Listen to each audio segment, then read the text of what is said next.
Hey guys, it's Fidget here. Just wanted to go over some Nasdaq and potential ES analysis here.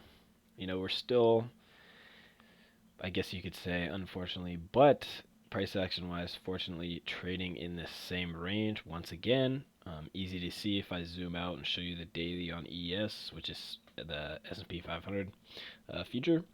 So we had a low, made a new low, tried to make a new high, and then of course dumped back to make a new low on the ES. And this trend we can see here, down, up, down, no higher high here, posted, and then we made a new low, which continues our downtrend. But once we made our low towards 3,650, ES got bought back up and put us back into this range. Now, being in the same range over and over and over can start to cause problems, but the position that we're in right here on ES is beautiful. So we've got our support right back under us again, and we also have a new level to trade off of in case this range does want to uh, break back down, or in case we do want to break back down out of this range.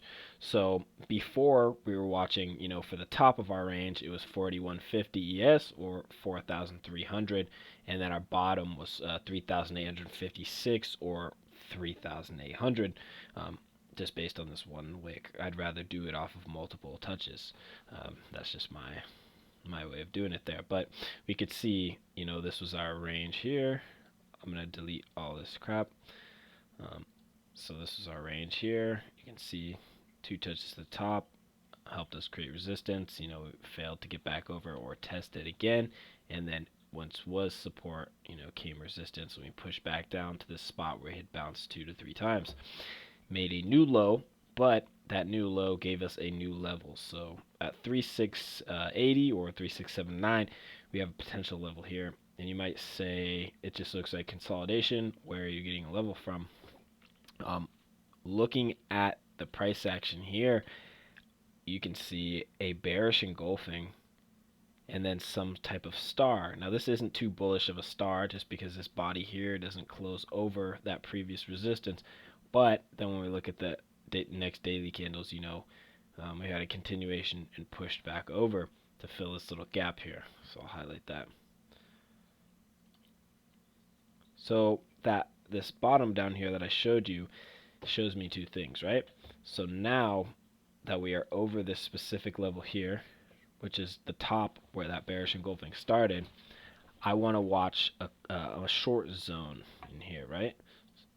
So I'm wanting to watch that gap, of course that gap in that 3,856 level, to see if it wants to play as support or if this is just a fill and now we're going to reject and come back down under this level here.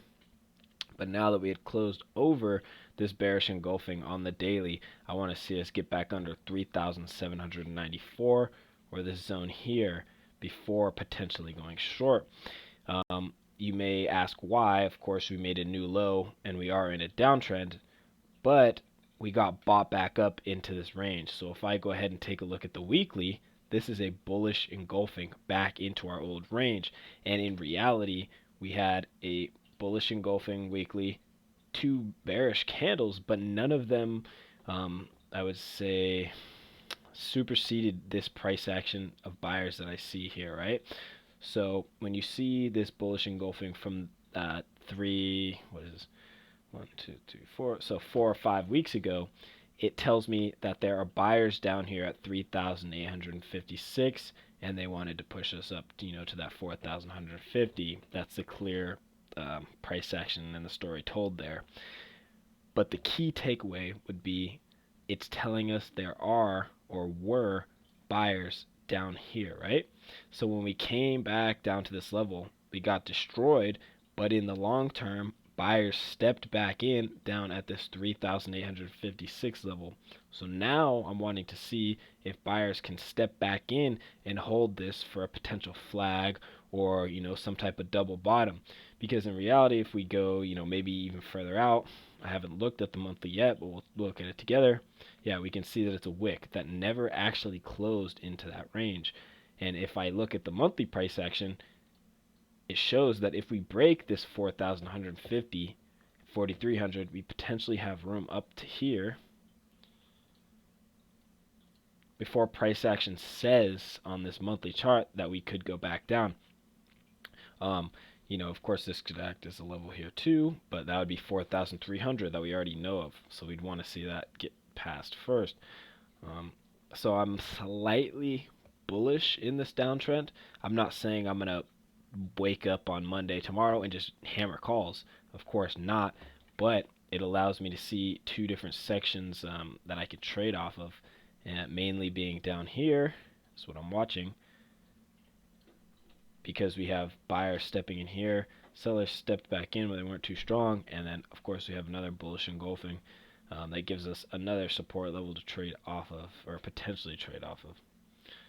And then if we look at the daily, it could be a cup starting to form some handle into this 3,800 level, which is where we'd like to trade it, off of that lower range here. The reason I like that to the upside, of course, you saw it could potentially give us room to move back up to this 4,100, 4,150, or 4,300, and maybe further, if we break out of this downtrend, right? So to do that, we need to close over 4,150. But I believe if we get a good signal down here into this zone, then yes, I will potentially go long, depending what the candle looks like, for a move, hopefully past 4,000 up towards 4,100. But that does not mean there's no resistance in between that, right? We can see clear consolidation and resistance in this zone here. So a rejection would be nothing crazy. So we always have to plan for both sides. So I told you why I liked a long in this zone down here if we get a signal. But now I'm going to go over the why I would like a short if we get a rejection signal at some of these levels also. So I'll go back out to the daily, and we can see that bearish engulfing on the daily down here. And then we can also see this breakdown from this zone and another bearish engulfing here at 4,100. I wouldn't want to specifically trade at this low, short at this 3,856 level or this 3,800, but under 3,800, I'd potentially, try and trade this small range back down to that low, or wait for it to come down here and break down to try and get that type of trade. And that's only on the downside. So now for the upside, I would not for the upside, but as in if we moved higher come tomorrow or later in the week, I would look to find a rejection at this point here if we can't make it to 4,150. So I'd watch for some type of rejection off of 4,100 to potentially short for a move back down to 3,856 to try and play this range. Just because if we do get a rejection there, that's a lower high, and our downtrend potentially could continue to make a new low. But my target would be inside of the range, because if you're in a range, most of the time you're going to stay in a range until you have a massive breakout. And even if it does break out, it could retrace. So I'm not going to overshoot anything. You want to stick to the range that you're in and not try and pick an anomaly, because they don't happen every time. It's an outlier.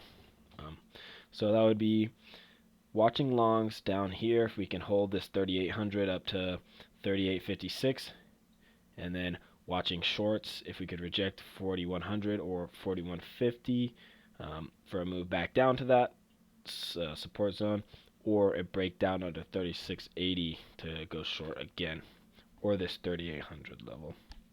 But that's just ES. So now we'll go ahead and take a look at the 4-hour, and we'll see that the only main signal we had down here that was bearish on like the 4-hour would have been this 3,800 bearish engulfing, which sent us to a new low, but we already passed that. Now one thing to note is this volume's not really that crazy, so we got bought up with lackluster volume. All that means is the sellers weren't there. But the takeaway from that would be, why were sellers not there? So what was going on? Why are there less sellers? And the answer would probably be they don't see much more profit on the short side compared to the long side down here, which is decently evident on the weekly here. In reality, we keep getting bought up, and maybe this downtrend could break soon. But with that being said, I'll go ahead and take a look at Nasdaq, because in reality that was the whole goal of this video, to go over Nasdaq rather than ES. But since I started on ES, I thought I might as well go over that weekly, to show you, because these things line up pretty even. Nasdaq looks the exact same. The range is a little different, but nothing crazy. We're back over 12,000, which gives us room up to potentially to this 12,200 level.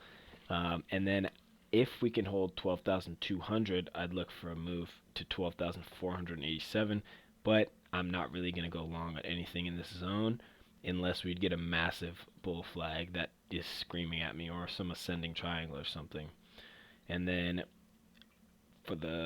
so for a downside though, I would watch for some type of rejection in this zone. So I'm mainly focusing on this zone, and then I'm also focusing on this zone here. So kind of the same as ES, but the ranges are a little smaller. It's more so wanting to see Nasdaq start to push more than ES would, in this type of range. The reason being is because Nasdaq already closed up a decent amount on this range compared to ES, but we have to see which one leads and which one lags. So right now we can see that Nasdaq had more strength compared to ES, but that doesn't mean that the market's going to have more strength. One of these could be a lagger, so I want to see what catches up come Monday. But I would potentially like to trade either one of these names as their kind of guidance for the overall market, or I'll trade something in them. But I'm just trying to pick zones that I'd like to trade off, if you guys can understand that. And then I want to see both of them cooperate. So of course right now we can see it already started some small rejection at that zone, and then this ticker over here started some rejection, but it's not at that resistance level if we look at the daily compared to this thing here, right? So this is close to the bottom of the range, and this thing got bought back up, and now it's in the middle of the range. So, ES maybe has more potential here, but like I said, you don't know what's lagging and what's leading, so we'll have to see what catches up. The levels are decently simple. They're the same as they've always been. I'll delete a lot of these just so you don't have all this junk on the screen. If anyone wanted to take a look at some of these levels, maybe mark them down, then that would be right here. But we can see these two zones I want to trade off of: 11,700 zone, and then 12,200 up to 12,500 zone. ES would be 3,800 to 3,900 for a supply or a demand zone, and then supply zone from 4,040 up to 4,100. So those are my simple zones there. That's basically it for tonight. Nothing crazy. Maybe I'll throw in, I guess we'll throw in another setup I'm watching, which would be AAL. I'm watching for some type of double bottom. Not saying that it's going to happen here, but I also like the 4-hour and 1-hour potential inverse head and shoulders that broke out above 13.7.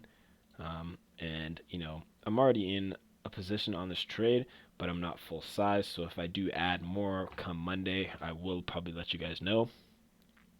And then I just wanted to put this setup out there because it looks decent and could always retest 13.7 to 13.5. And we want to see if it can hold there, and maybe that could give other people entries or me another zone to add up on. But I mainly wanted to show it just to show you guys, more transparency, to show you what I'm in and what I'm looking for through things. So in this one, you can see a simple range, right? 13.5 and 13.7 acted as resistance for a while. We made a new low and then got bought back up with a decent amount of volume, breaking us out of this range. So I'm looking for a range break. And the reason I like this trade is because it could be a double bottom from here, which before when we came to this zone, we got bought up, moved up towards 20. And then if we take a look on the daily, we can see a gap to the upside, which is what I'm looking for. I'm looking for a fill up towards 15 or 14 and a half. It may come, it may not. In reality, this could turn into a rising wedge, and I could, get sold off onto. But with this range, it's pretty simple. If we lose 13.5, close my position. If we hold 13.5 and 13.7, I'm looking for a move into this range here. So that's just another potential setup away from ES and Nasdaq. It's not tech. So that's it for tonight. Hope you guys were able to learn a thing or two through that analysis. And if I went over things too fast, or if I didn't explain something the way you need it to learn, just please let me know, and I always appreciate feedback. So hope you guys have a good night.